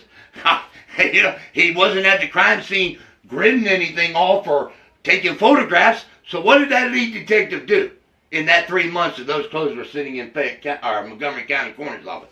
That's what I want to know. But I'm going to still give it to him. Hey, Philip Brown's dead. We can't ask him. So we're going to give that to him. We're going to give it to him. But let me ask you a question. How the hell did DNA sit for 6 years? We'll give you that 3 months on the clothing. They're destroyed, they're gone. But explain 6 years. And he said it right here in this newspaper article, man. I mean, they spent some money. They spent money, yeah. Man, they spent thousands of dollars, man. And out of that thousands of dollars, you're telling me not one of those dumbasses ever said, hey, by the way, where's the DNA? Hey, by the way, where's those clothes to Mackenzie? Hey, by the way, where's her clothes that she had on that night? Professionals. He called them professional. Thousands of dollars. He made sure he got the best. Best top-notch detectives there is. But none of them asked. None of them asked about the ladder. None of them. So how in the hell is a detective that's making thousands of dollars sit down in a chair? They bring all the file, Mackenzie's file, and they set it down in front of him, and he goes through it and reads every paper. You know, he's reading it, and he never comes across what I come across. Well, where's the clothes at? Well, where's the DNA at? Because let me tell you something. That detective had to known that this detective just did DNA on a bunch of kids, and they got my DNA. So that detective sees that. Oh, okay. Well, they collected DNA, so there must be a DNA somewhere. Ah, shit. I ain't gonna worry about it. That's somebody else's problem. You know, I ain't gonna worry about it. Come on, people. Come on. Shit, you've even been Come interviewed. You've even been interviewed. Yeah, I've been interviewed 15 times. 15 times. Never refused to go in. Never refused to take a lie detector test. Gave my DNA, everything. Never have I refused anything when it comes to my little girl. But, according to that piece of shit up there in fucking Wool or wherever, Ohio, you know, did he ever have anything to do with his daughter? Do you know if the man loved his daughter? Do you know if he... Come on, people. Come on. You that ignorant? Really? No. Yeah. Really? Yeah, they are. Really? Okay. So, like I said, so now I'm going to go to Channel 4 News. Here we go, Vernon. I love you, buddy. I love you. Woo! Right here, man. Right here. Got all this heart for you. Here's what he said with Channel 4 News. Now remember, here's the article, same day that he gave the interview to Channel 4 News. Now, if I'm a sheriff, and I got a man out here accusing me of everything, of I'm doing wrong, I surely would not get on the news and say, this is his quote. And I can play the video. Well, I can't play the video because I'm using my phone. But it's on my thing. Anybody can go back and watch the video. I would not say, I don't believe I dropped the ball. I don't believe I covered anything up. I don't believe I did anything inappropriate. That's his 3 famous words he said, Channel 4 News Live, is I don't believe. Now, if I didn't do something, I surely would not say I don't believe I did it. I would say I didn't cover up. I didn't do shit. I didn't do this. Right. I would point blank, I don't believe. That leaves that door wide open as, just like me. I go in and I rob a bank and I come home and the cops show up and I say, well, I don't believe I robbed that bank. I don't believe we did anything wrong. No, I would say, I didn't rob that bank. Not, I don't believe I did. So, let me answer your questions here, Vernon. Did I drop the ball? Do I believe I dropped the ball? Why don't you just say, because I hate that word believe, so we're going to scratch that out. How about I did drop the ball? I did cover up, and I did mishandle and was inappropriate with Mackenzie's case. Because let me tell you something. One of the biggest things that you were inappropriate with, you called my kid an it. You called my little girl an it. So yeah, that was inappropriate. I think that's inappropriate. Very inappropriate. I mean, you calling... I don't think he's ever mentioned her by name. It's He always has that. No, it's always That little girl. That little girl or it That now child. or it. It's that never child. Mackenzie. It's never Mackenzie. Nope. That's a hard word to say. That's a hard word to say when you are guilty. Yep, when you're guilty. Exactly. Yep. When you're guilty of something, it's very hard to say that precious little baby girl's name. You know, just like the mother. When you listen on one of the tapes, she called her little girl when she talked about how my daughter was ready to go see God. Mm-hmm. It was never Mackenzie. It was our little girl. That little girl. Only out of the own mother's mouth. Only even out of the own mother's mouth. Can't say Mackenzie. That's a hard word to say. Yep. When you're guilty. If anybody has any questions, you're more than welcome to ask, and I can answer them to the best that I can. But I can tell you one thing. Does he believe he's a Does he dumbass? believe he's a dumbass? Who? Crystal. That was a question. What? Does he believe he's a dumbass? Me or Vernon? Vernon. Yeah, he's a dumbass. Crystal. He's a dumbass. Yeah, Crystal asked that. He's a dumbass. Yeah, so that was one of the questions. Yeah, like I said, it's when you sit there and you listen to this sheriff sit there and say that there's no person of interest, there's no suspects. If you don't bring him in, I guess you wouldn't. You got to bring that person in and interrogate them, or do an interview the proper way, not 2 hours. And that's the thing. And I sit back and I think about Mary Ann when she two-wayed me that day of her interview, and she said they keep telling us our stories don't add up, which everybody knows that's the truth. We've heard her stories. I've read about her stories where she sent the Record Herald a story. You know that my daughter was in the bedroom with the rabbit. The dog knocked over the heater. I mean, we've heard her stories, and I sit there and I think, you don't have no suspect. Because let me tell you something. I don't care who you are. When you have a fire, car accident, or anything, if you're not guilty, you're going to tell the truth from the get-go. This is what happened. This is what went wrong. You don't have 13 different stories. You're going to stick to that truth. And You're just not going to have 13 different stories. I mean, we all heard it. We all heard it. She went out the front door. She went out the back door. She went out the garage door. The boyfriend said they both went out the window. Come on, people, man. And Vernon going to sit there and tell this community there ain't nobody of interest. How about the guy that failed the lie detector test twice? That blows me away. He's not a person of interest. He fails the lie detector test twice, and he's not a person of interest. He's the one that had all the keys to everything that night. He's the only one that stayed home 13 houses away and stayed in bed while his whole Walton family, because that's what they are, the Waltons, they got 9 kids, 15 kids, I don't know. Hell, I don't know how many's down there. And they're all down here at this fire, and he's the only one that stays in bed. But the next day, he's riding around that town, boy, asking a fireman what happened. Went to a witness, one of the witnesses they forgot about, and told him some stuff. Told another person he had keys to all their vehicles. He was trying to find them and everything. And he's not a person of interest. He's not. He's not a person of interest. Nope. So I'm trying to figure out who the person of interest would be. But he does make a statement. I don't have it. My mom, if she's out there, my mom watches now. She's on here. She's a good supporter. She knows what he said. It was the dumbest shit I ever. It was something about the person that did this, that knows the person that did this, and that they would come in and tell Vernon. Yeah, guy. It was probably the dumbest thing I ever heard in my entire life. It's almost like me saying, okay, Vernon, I did this, or Donald Branham did this, I know I'm Donald Branham, but I'm not the one that did this.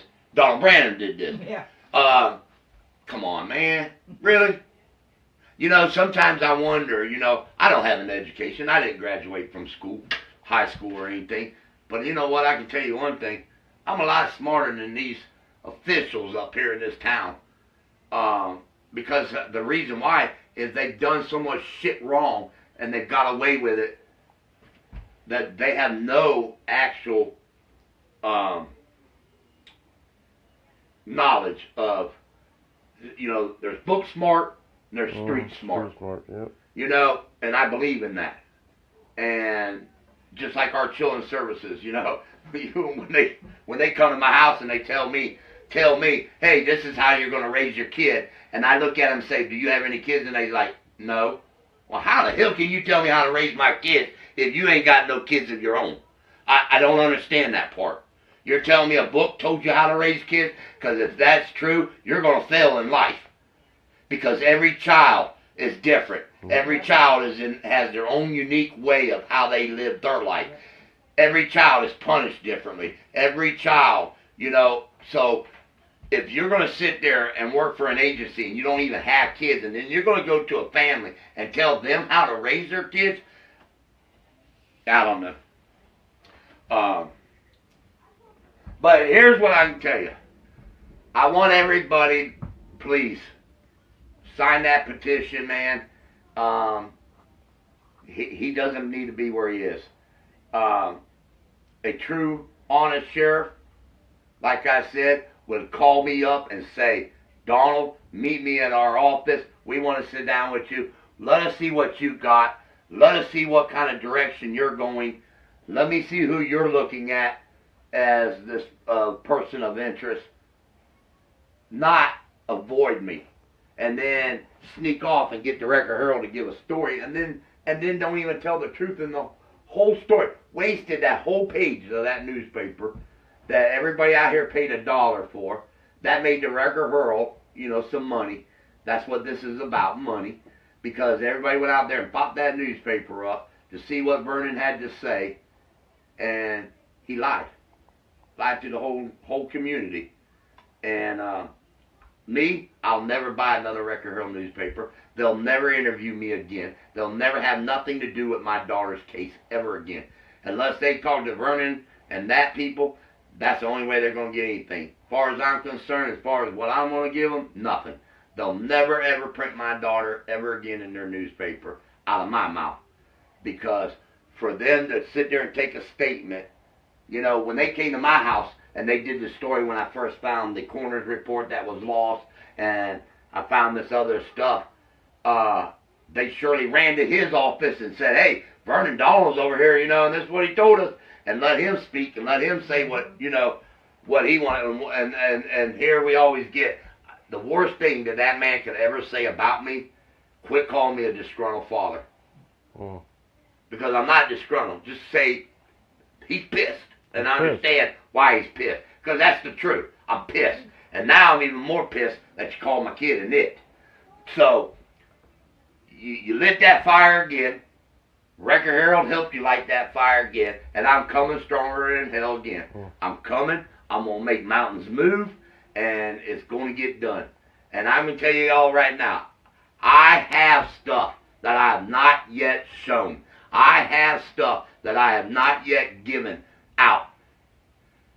And I guarantee you one thing right here and now as I'm standing in front of everybody. I can guarantee 110% without a doubt Marianne killed my baby girl. Kenny Mossbarger involved. William Potter killed my baby girl. Jamie Potter involved. I guarantee it. I'm not going to show it. Like I said, I hold off on things for a reason. Some of these things ain't even with me because I know how the sheriff's office, they're waiting on, you know, maybe me to have something on me or something so they can come in my house and get what they need.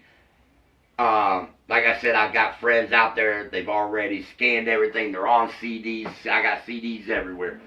But I can guarantee you one thing. Those 4 people, without a doubt, 110%, are involved in what happened to my daughter that night.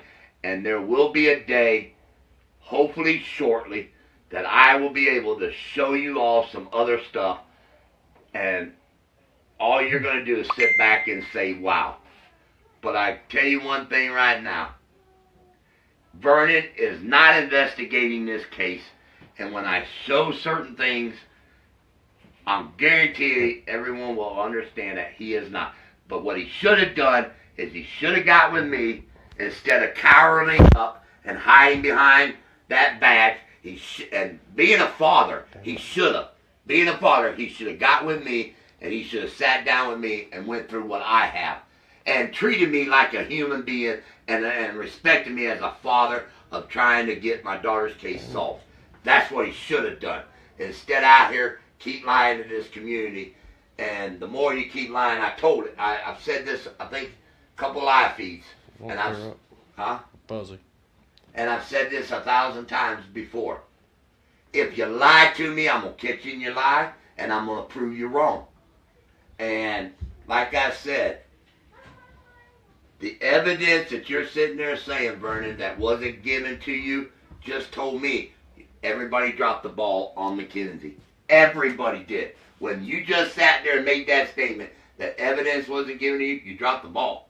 You dropped the ball. Everybody did. Every dollar you spent on all these top priority investigators, coroners, prosecutors, every one of you dropped the ball on that little girl. Everyone. And you can't admit it. 2 counties admitted it. They've already admitted they dropped the ball. 1 county can't admit it. Can't even say, yeah, we screwed up. Am I still alive? It was blurry. Oh shit, wrong way. I did it again. Brought it on you? Yeah, there you go. Now we're focused. Hell, it's probably the storm, or it's probably the Fayette County Sheriff's Office tapping into my phone and trying to screw it up. I wouldn't put it past them. They know how to do that kind of stuff. They're good at that. It's autofocus. I have no control over it. But like I said, if you were working on this as a #1 priority, then one of the things you would have done, I believe, was you would have brought me in and got those names from me. And you'd have interviewed those people. Instead, you're sitting at home watching my live feeds and trying to get the information from me. And that's pretty shitty. That's pretty shitty that you got to watch my live feeds to get the evidence that I have because I'm true to my community and you're not. You're not true to this community and you're proving it every day. And like I said, it will happen. One way or another, my family's behind me on this. My friends are behind me on this. It will happen. We will get justice for Mackenzie. One way or another. Whether somebody ever gets tried for her death and sentenced for her death, or me doing what I'm doing and everybody knows who it was involved in the murder of my daughter. One way or another, it will be solved that way. Like I said, Vernon, once again, you know my cell phone number. Remember, I call you every day. Every day I call you. Yeah. So you know my cell phone number. Give me a call. That's all you got to do is call me and say, you know what, Donald, we need to do this, we need to do this. We need to, just be honest with the community. Don't blame me for not reaching out to you because I have. I'm still trying to give you that chance to be a sheriff. But like I said, yeah, I called you guys every day 12 years. You're right. I called every agency, went to Cincinnati, to the FBI, went to BCI, went to the fire marshals, been to Columbus, called Mike DeWine, which has never returned my calls. But then again, him and Vernon's on the same board. Maybe they don't, I don't know, maybe they don't get my phone, I don't know. Because for some reason, those two can't return calls. Neither can Ryan McFarland. Like I said, I call him, he messages, 20, 30 messages. He never gets back with me. I call and then here's what I have to do. This is funny. This is funny. I have to change my phone number and call So they'll answer it because they don't know the number. Yep. And then it's like, oh, I didn't get your message, Donald. I'm sorry. I didn't get your oh, I didn't check my answering machine. What the hell? Yep. Then why have one? Why have an answering machine at the sheriff's office if somebody calls and leaves their name and phone number and address and you don't even return it? You know? So, well, you know, I don't understand that part. I've given my address. Vernon's been here. Ryan McFarland has been. They've all been here. BCI has been here. Everybody's been in my house. I don't know. But if there are any questions out there, go ahead and ask some questions, and I'll explain them to you to the best that I can explain them, or I can show anything. What's blurry?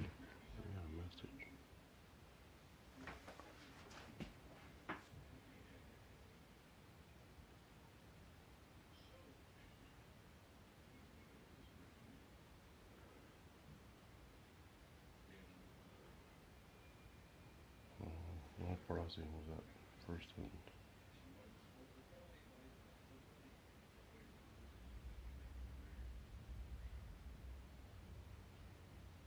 Oh, okay. Well, that explains it, but that's fine. That's fine. Now, how do we get off that? Okay, we're back. We're back? Yeah. All right. Sorry, guys, I had to read a message. Somebody sent me a text message and everything. Like I said, I appreciate everybody. I appreciate everybody what they do for me. And my daughter, like I said, it's about her. She's the love of my life. And like I said, I've done everything I can. I've asked the mom to go in with me and talk to people. And she's told me to kiss her ass and fuck off. I've asked, you know, the sheriff. I've asked people to do their job. Like I said, I've even given, you know, names, and you know, and I'm sitting there saying, okay, can you run these DNA on these people? And still today, that was 3 years ago, 4 years ago, and never had their DNA taken, and I couldn't understand why. And then I found out why, because there is no DNA. That's what I said. Eventually, they're going to get caught. You know, instead of just being forward with me and saying, hey, Donald, we can't take DNA. You know, we can't run their DNA. We don't have DNA. You know, I've been through a lot with this, with Mackenzie. I took a breather. I got sick, and I said I needed to take a break. And then Vernon come out with that newspaper article and kind of fired me up. And I said, nah, I'm going to take a break. I told some friends of mine, you know, I'm going to just take a breather, get myself together and everything before because if I'd have done it that day when I read the newspaper, I'd probably be in jail. So I took a little breather there, and I wasn't to let anybody down or anything. I just want to make sure, you know, like I said, when I go live, I try to bring facts with me and evidence with me to prove my point. You know, it's awful funny. Vernon says all this stuff, but he never shows anything, no proof. But I just, like I said tonight, I just showed y'all, we'll give him the benefit of the doubt that, you know, the coroner ordered the clothes to be destroyed, but there's no signatures. There's no signatures on that evidence sheet of what was destroyed and who ordered it. So we're right back to, like I said before, we don't know who really ordered it. All we know is Fayette County didn't ask for it. Fayette County didn't get that evidence. And they have nobody to blame but themselves. They have to blame themselves and accept the mistakes that they made on this fire. Until then, it's going to be a battle. Vernon's going to defend himself till he's blue in the face, or until 2020 comes. He leaves the Fayette County Sheriff's Office and becomes the president of all Sheriff's Office of the United States. We can stop that. We can stop that. And like I said, I've showed you guys enough proof. I've showed you enough evidence. Yeah, he's got deputies that work for him that get on there and bash the hell out of me and my daughter and say that the sheriff is the greatest person and he did everything by the book and all that. Really? Because I'm going to tell you, if he did everything, bring me your evidence and show me where that man followed protocol. He followed chain of custody. He followed the right calls.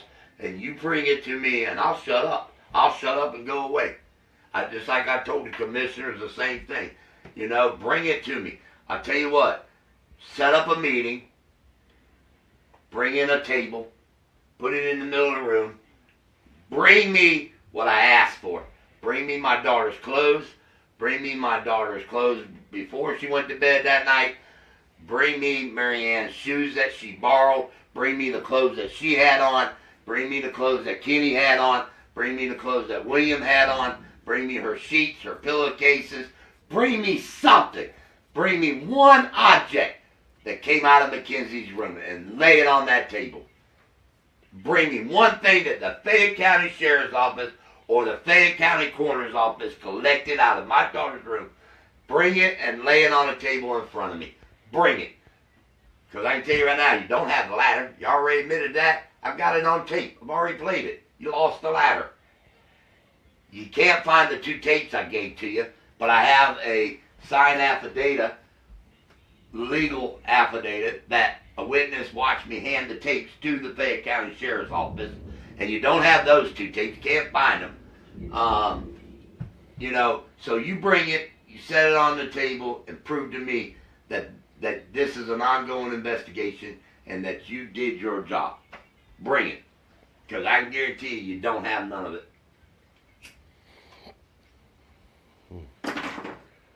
In the corner, like I said, he should have a file that thick.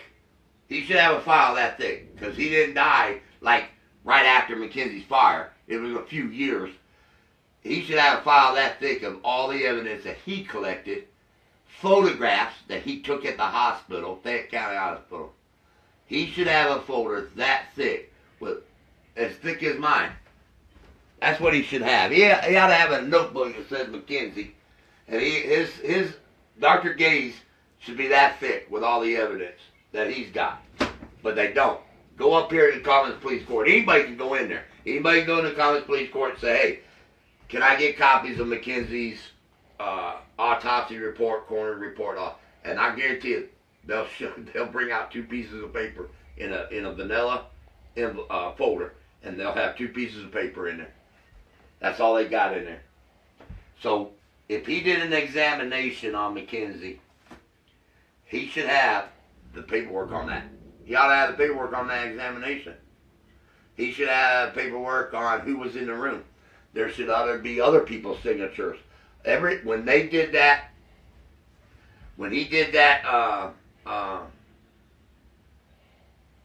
autopsy, examination of Mackenzie, there should have been a nurse in there, or a couple nurses in there. Their signature should be on a piece of paper that showed that they did what he said that he's doing, and there should be photographs of Mackenzie at the time. There should be photographs of her clothes. He should have collected the clothes and put them in the... See, my daughter's clothes shouldn't have never went to Montgomery County. My daughter's clothes shouldn't have never went to Montgomery County. And here's the thing. Man, I just thought about this, Sean. You know, that's what I love about this community. Yeah. I just thought about this.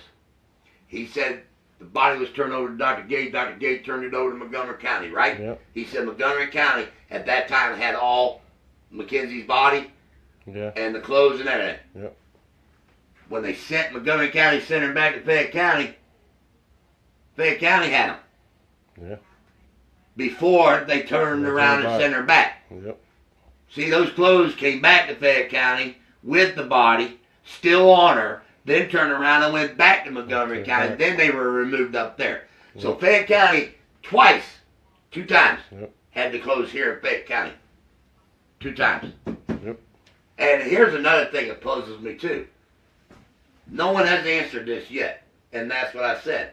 Why did my daughter go to Montgomery County, Fayette County, back to Montgomery County? What was the error made there?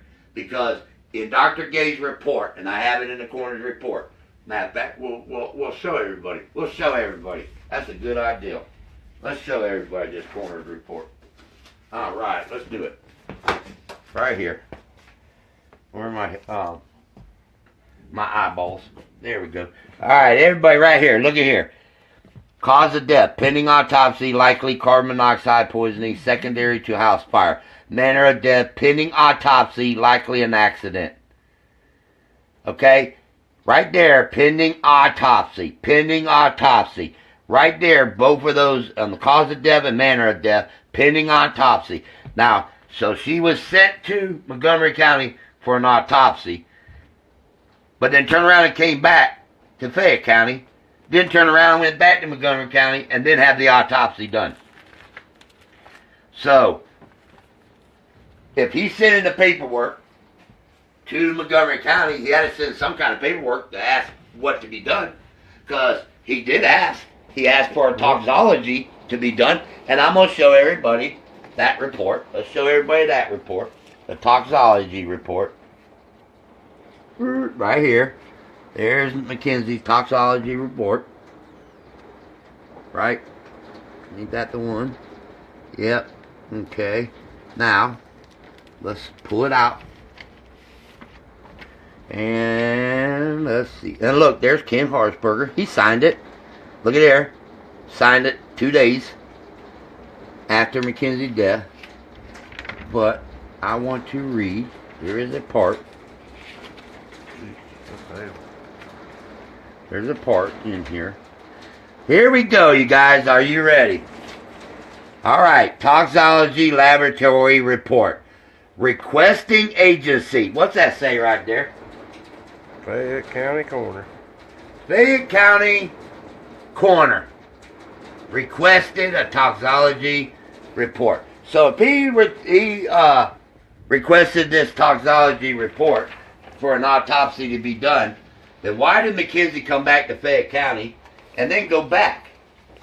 I don't understand that part. I'm trying to still figure out why nobody's answered why my daughter's body went twice to Montgomery County. When Dr. Gay, he was in charge of the body. That's what Vernon said, right or wrong? That's what he said. Vernon said he was in charge of the body. The coroner, Fayette County Coroner's Office sent her to Montgomery County. Yeah. Then why did Montgomery County send her back? Because I can tell you why. Because no report went with my daughter. All they know is here's a body laying in the morgue, and they don't know who it belongs to or where it came from. Yeah. So when they found out, they sent her back to Fayette County. And then Fayette County's like, whoa, wait a minute. Yeah. She's and then they sent her back. Sent her back. But at that same time, if you look in this corner, here we go again, the coroner's report from Montgomery County of when she left and when she came back. And right here, you guys, is when, let's see here, she arrived at, this is April 27th, 5:33, body received, time stamped, RR, there's initials. Funeral home called, time stamped, 12:39 on the 27th. So at a little after noon, they were called to pick her up. Funeral home picked her up at 2:11. Okay? There's a signature. There's a different signature. There's 3 different signatures. Okay? They signed that. They time-stamped it when they called the funeral home to come and get her. Then when the funeral home come and got her, they signed it. Okay? Now, then she leaves and goes. Funeral home picks her up at 2:11. Then, here's the call again. This time they didn't sign when they called the funeral home. Instead, they brought her back on the 27th at 5:24 p.m. on the 27th. Now, she was at Fayette County at 2:11. Fayette County had her. So from 2:11 to 5:24, which is almost 3 hours, those clothes, because right here it says, the following articles were received with the deceased body. Clothing, there it is. There it is, you guys. There's the initials, clothing, right there. Right there it is. And right here, when they first received her at 5:33 in the morning, right there it is, clothing. 2 white metal earrings. There's the clothing. There's all the signatures. There's Morrow Funeral Home signature. Look at there. Morrow. They even signed it, man. That they knew those clothes were with her and everything. So right here, here's Morrow. Look, Morrow again. There's the phone number. There's signature. Here's clothing. Here's the initials. They had to sign it again because she came back with the clothes. Then she left on the 28th at 10 o'clock in the morning, 9:58, to head back to Fayette County. And look right up here. What's that say? Fayette County. Fayette County, Montgomery County Coroner's Office and Morgue Office Records. Even Fayette County got a copy of it. So they knew that she had clothes. What's that say right there? Fayette County, right there at the top. See, that's paperwork. So, I just showed you guys right there where she left, went home, left, back, come back home again. Whole time she had clothes on her, except for the last trip home. They received her twice with those clothing on her. We have a hater. Huh? We have a hater. Oh, good. Who's the hater? Donna somebody. Huh? Donna somebody. Yeah, what you got to hate on? Donna Maddox. He believes he knows what all they have done on this case. Yeah, well, why don't you come and tell me I don't? See, that's what I said. I love those people. They think they know everything and they don't know shit. They don't know shit about her. And back before she said, you don't know that. I don't know what she was referring to. Yeah, I don't know what. What don't I know? Hey, tell her to explain it. Come on, Marianne. We know that's you, probably. Come on. That's what somebody else said. Is that you, Mary? Come on, Marianne. What don't I know? Because everything is black and white, and I showed signatures and no signature. Those are legal documents. I can prove them. I can prove the envelopes that they came in. Right here is the envelope. See that? That says, look at here. See that? Everybody I speak to has an envelope. Mike DeWine, I guess that I have. I have my own header letter. Mike DeWine, huh? What's that say right there? Department of Commerce, huh? Ain't that what that says? These are legal documents. Legal documents. And you're going to sit there and tell me I don't know what I'm talking about? I read what's in black and white, Donna. Or should I say Marianne? Or should I say Jim Sears? How many other people with the fake people? Come on. He does not have everything because he is not allowed. You know what, lady? You don't know shit that you're talking about. That's probably Vernon Stanford. Somebody said that's who's. Are you Vernon's wife? That's Vernon Stanford. I don't have everything. Let me tell you something. I have more than the Fayette County Sheriff's Office does. What does the Fayette County Sheriff's Office have? They have nothing. Zero. I played Vernon's voice. His own voice said there was nothing in this exhuming. That's what he told my wife. Yep. That ain't me saying it. That's Vernon Stanford saying it. Okay? And now he's saying that he hoped that there is something in there. You can't have it both ways, so you must be either A, related, B, a sheriff deputy that's running your fucking mouth, or C, you're Marianne wishing to God I'd shut up and go away. Ain't gonna happen. So, Donna, you don't know what the hell you're talking about. I love people like that, man. I love people like that think they know everything and they don't know shit. And they always come at the end. Oh, they always come at the end. Always come That's at the the best end. time. Yeah. Because that's when, you know, my numbers drop and there ain't too many people to sit there and tell them what they are. Yeah. You know, she don't know shit. I ain't worried about that, Donna. That's a worthless piece of shit that probably works for the Fayette County Sheriff's Office. Yeah.